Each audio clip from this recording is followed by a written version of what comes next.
Hello, welcome to Katana tutorial video. Today we will show you how to load and visualize structure from Cadnanos JSON file.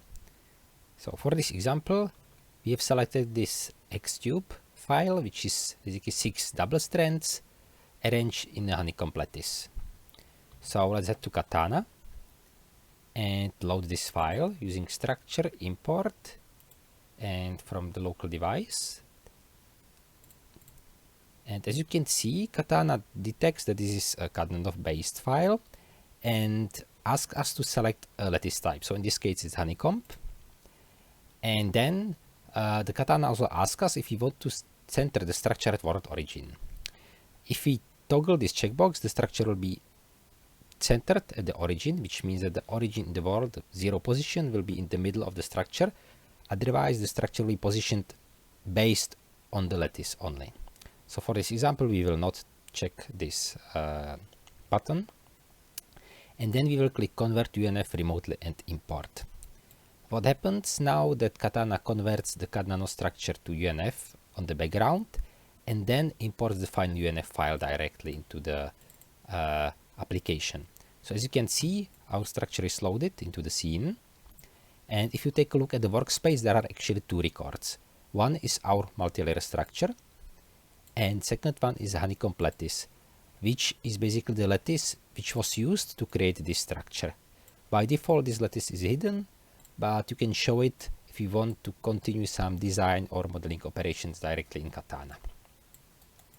So now basically this is the structure which was stored in Cadnanos, and we can head to representations, for example, add tube representation, which shows a different view of the structure, focusing more on the routing of single strands.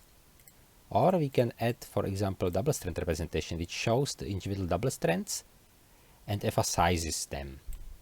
Finally, we can also generate atoms by adding atomic representation. This takes a while, and we can see the structure in a ball and stick representation with all the atoms generated. So if we get back to tube representation, for example, we can explore this structure, for example, by using coarse-grained custom color scheme, which allows us to use, or basically which uses the same colors as the Cadnanos source file. So this way you can explore, for example, if you see this gray single strand, you can find the same single strand in the structure in Katana. So you can explore the corresponding strand in 3D. There are also other color representation.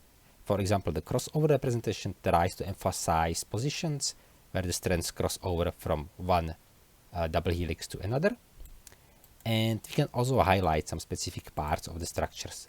So for example, if you go back to the chain name representation and see that there is some monomer with ID 335, and